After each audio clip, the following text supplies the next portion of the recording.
Reporter breaking. നെടുമങ്ങാട്ടെ 1.5 വയസ്സുകാരന്റെ മരണകാരണം നെഞ്ചിലേറ്റ ചവിട്ടെന്ന് കണ്ടെത്തൽ. ചവിട്ടേറ്റ കുഞ്ഞിന്റെ 7 വാരിയെല്ലുകൾ ഒടിഞ്ഞു. വാരിയെല്ലുകൾ ഒടിഞ്ഞ് ആന്തരിക അവയവങ്ങൾക്കും പരിക്കേറ്റു. തലക്കേറ്റ ക്ഷതം 5 നീർക്കെട്ടുണ്ടാക്കിയെന്നും പോലീസ് കോടതിയെ അറിയിച്ചു. അതേസമയം പ്രതി അഷ്കറിനെതിരെ പണം തട്ടിയ കേസുകളും പോലീസ് അന്വേഷിക്കും. വിവാഹ വാഗ്ദാനം നൽകി പണം തട്ടിയ പരാതികളാണ് അന്വേഷിക്കുക. ഹരിമോഹനുണ്ട് തിരുവനന്തപുരത്തു നിന്നും കൂടുതൽ വിവരങ്ങളുമായി. Harimohan, very good morning. Harimohan, നമ്മൾ ഓരോ ദിവസവും കഴിഞ്ഞ നെടുമങ്ങാട് കുഞ്ഞിന്റെ കൊലപാതകത്തിന്റെ വാർത്തകൾ കേൾക്കുമ്പോൾ ഞെട്ടലോടുകൂടിയാണ് ആ വാർത്ത കേൾക്കുന്നത്. ഇപ്പോൾ ഏറ്റവും ഒടുവിൽ പുറത്തു വരുന്നത് 91 മുറിവുകൾ ഉണ്ടായിരുന്ന 1.5 വയസ്സുള്ള കുഞ്ഞിന്റെ ശരീരത്തിൽ മരണകാരണമായിട്ട് വന്നിരിക്കുന്നത് ആ കുഞ്ഞിന്റെ നെഞ്ചിനേറ്റ ചവിട്ടെന്നാണ്. എങ്ങനെ തോന്നിയല്ലേ ഹരി?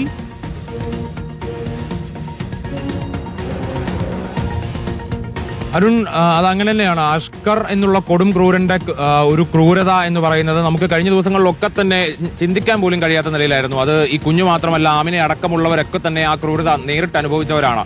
അപ്പോൾ ഈ കുഞ്ഞിന്റെ കാര്യത്തിൽ തുടക്കം മുതൽക്ക് ഈ തലക്കേറ്റ ക്ഷതമാണ് മരണകാരണം എന്നുള്ളതായിരുന്നു വിചാരിച്ചിരുന്നത്. പക്ഷേ തലക്കേറ്റ ക്ഷതം മാത്രമല്ല, വളരെ പ്രധാനപ്പെട്ട ഗുരുതരമായിട്ടുള്ള ഒരു മുറിവ് കൂടി ആ കുഞ്ഞിന് സംഭവിച്ചിരുന്നു. അത് നെഞ്ചിലേറ്റിട്ടുള്ള ചവിട്ട് കാരണം ഉണ്ടായതാണ് എന്നുള്ളതാണ് ഇപ്പോൾ പോസ്റ്റ്മോർട്ടം റിപ്പോർട്ടിൽ, അന്തിമ പോസ്റ്റ്മോർട്ടം റിപ്പോർട്ടിലുള്ളത്. ആ വിവരങ്ങൾ കോടതിയെ പോലീസ് ഇതിനോടകം അറിയിച്ചു കഴിഞ്ഞു. അതായത് നെഞ്ചിലേറ്റ ചവിട്ടിൽ 7 വാരിയെല്ലുകൾ ഒടിഞ്ഞ് ആന്തരികാവയവങ്ങൾ രക്തസ്രാവം ഉണ്ടായി എന്നുള്ളതാണ് ഒരു പ്രധാനപ്പെട്ട കണ്ടെത്തലായി വരുന്നത്. അതാണ് മരണകാരണമായത് എന്നുള്ളത് കൂടിയാണ് ഇപ്പോൾ പോലീസ് പറയുന്നത്.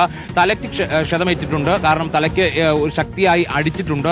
അത് കാരണം 5 നീർക്കെട്ടുകൾ, 5 ഇടങ്ങളിൽ നീർക്കെട്ടുകൾ ഉണ്ടായി എന്നുള്ളതാണ് ഏറ്റവും ഒടുവിലായി പറയുന്നത്. ഇങ്ങനെ നെഞ്ചിലേറ്റ ചവിട്ടിൽ 7 വാരിയെല്ലുകൾ ഒടിയുകയും തലക്കേറ്റ ക്ഷതത്തിൽ 5 നീർക്കെട്ടുകൾ ഉണ്ടാവുകയും ചെയ്തു എന്നുള്ളതാണ് പുറത്തു വരുന്നത്. ഒപ്പം തന്നെ നമ്മൾ നേരത്തെ പറഞ്ഞതാണ് 91 മുറിവുകൾ, പുറത്ത് 51, ഉള്ളിൽ 40 മുറിവുകളാണ് ഉണ്ടായിട്ടുള്ളത്. ഇങ്ങനെ പുറത്തും അകത്തുമായി നിരന്തരം മർദ്ദനമേറ്റിട്ടുള്ള ആ കുഞ്ഞിന് അത്രത്തോളം വേദന സഹിക്കേണ്ടി വന്നു എന്നുള്ളത് തന്നെയാണ് നമുക്ക് ഈ റിപ്പോർട്ടിൽ നിന്നൊക്കെ മനസ്സിലാക്കാൻ കഴിയുന്ന കാര്യങ്ങൾ.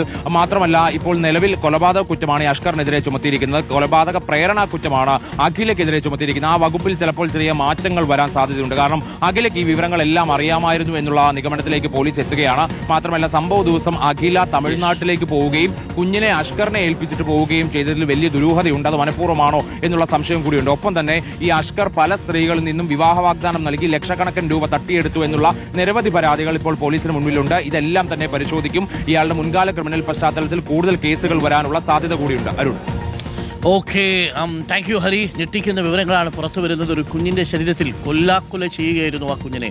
1.5 വയസ്സ് മാത്രം പ്രായമുള്ള കുഞ്ഞിന്റെ ശരീരത്തിൽ 91 മുറിവുകൾ. അതിൽ നെഞ്ചിനേറ്റ ആ ചവിട്ടാണ്, വാരിയെല്ലുകൾ ഒടിഞ്ഞു പോകത്തക്ക രീതിയിലുള്ള ചവിട്ടാണ് ആ കുഞ്ഞിന്റെ മരണത്തിലേക്ക് കലാശിച്ചത്. എങ്ങനെയല്ലേ ആ സമയത്ത് ചവിട്ടുമ്പോൾ ആ കുഞ്ഞിന്റെ കരച്ചിൽ, ആ കുഞ്ഞിന്റെ ദൈന്യത, ഇതൊന്നും നമുക്ക് ആലോചിക്കാൻ പോലും പറ്റാത്ത വിധത്തിലുള്ള ക്രൂരതയാണ് അഷ്കറിന്റെ ഭാഗത്തുനിന്നുണ്ടായത്. അയാളൊരു കൊടും ക്രൂരനായിരുന്നു എന്നതാണ് ഇപ്പോൾ പുറത്തു വരുന്നുകൊണ്ടിരിക്കുന്ന വിവരങ്ങൾ.